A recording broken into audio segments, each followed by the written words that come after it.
Hello দর্শক বন্ধুরা, কেমন আছেন আপনারা সবাই? আশা করছি বেশ ভালো আছেন। ঢালিউডের জনপ্রিয় অভিনেত্রী অপু বিশ্বাস আবার শিরোনামে। শোবিজ জগতে বহু আলোচনা সমালোচনার পর এবার তার বিয়ের বিষয়ে জল্পনা কল্পনা নতুন করে শুরু হয়েছে। সম্প্রতি এক সংবাদ সম্মেলনে সাংবাদিকের প্রশ্নের মুখোমুখি হয়ে তিনি নিজের ব্যক্তিগত জীবনের কিছু গোপন কথা প্রকাশ করেন। সাংবাদিক সরাসরি অপুর কাছে জানতে চান, শুনেছি আপনি সম্প্রতি বিয়ে করতে চাইছেন, এটা কতটুকু সত্য? প্রশ্ন শুনে অপু কিছুক্ষণ চুপ থাকেন, এরপর রহস্যময় হাসি দিয়ে বলেন, জীবনের কিছু কিছু জিনিস গোপন থাকাই ভালো, সময় আসলে সবাই জানাতে পারবেন। তবে এতটুকু বলে দিচ্ছি, আমি যাই করব কাউকে কোনো কিছু গোপন রেখে করব না, এবার সবকিছু সবাই জানবে। অপুর এই বক্তব্য আরো সন্দেহ বাড়িয়ে দিয়েছে সবার মনে। অনেকেই মনে করছেন তিনি হয়তোবা বিয়ের খবর এখনই প্রকাশ করতে চাইছেন না, আবার কেউ কেউ মনে করছেন এটা হতে পারে মিডিয়ার সামনে নতুন করে আলোচনা জন্ম দেওয়ার একটি কৌশল। হয়তোবা তিনি তার নতুন সিনেমার প্রমোশন করেছেন এর মাধ্যমে। ছবি জঙ্গনে এরই মধ্যে গুঞ্জন ছড়িয়ে পড়েছে তার বিয়ের বিষয়ে। কিছু কিছু সূত্র দাবি করছে অপু ইতিমধ্যেই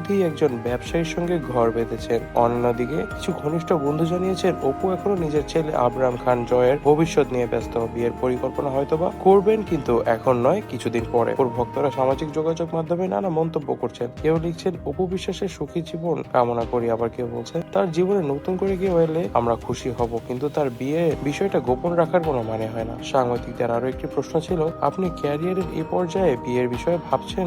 অপু স্পষ্ট জানিয়েছে, ক্যারিয়ার আমার কাছে সবসময় গুরুত্বপূর্ণ, তবে ব্যক্তিগত জীবনে নিজের বলে কাউকে রাখা উচিত। আর ব্যক্তিগত জীবনে বিয়ে করাটা অত্যন্ত বেশি জরুরি, তাই আমি বিয়ের বিষয়ে অবশ্যই ভাবছি, আর খুব শীঘ্রই মানুষজন জানতে পারবে সবকিছু। তবে এখনই কোনো কিছু আমি বলতে চাচ্ছি না। তবে অপুর এইসব কথাবার্তায় কিন্তু আমরা এতটুকু বুঝতে পেরে গিয়েছি যে অপু কাউকে বিয়ে করার জন্য প্রস্তুত। তবে খুব শীঘ্রই কি বাঁচতে যাচ্ছে সানাই, এখন সেটিই কিন্তু দেখার বিষয়। আজ এই পর্যন্ত। ভিডিওটি ভালো লেগে থাকলে ভিডিওটিতে লাইক করে দিবেন, বেশি বেশি করে শেয়ার করে দিবেন এবং আমাদের চ্যানেলটিকে কিন্তু সাবস্ক্রাইব করতে ভুলবেন না। ধন্যবাদ।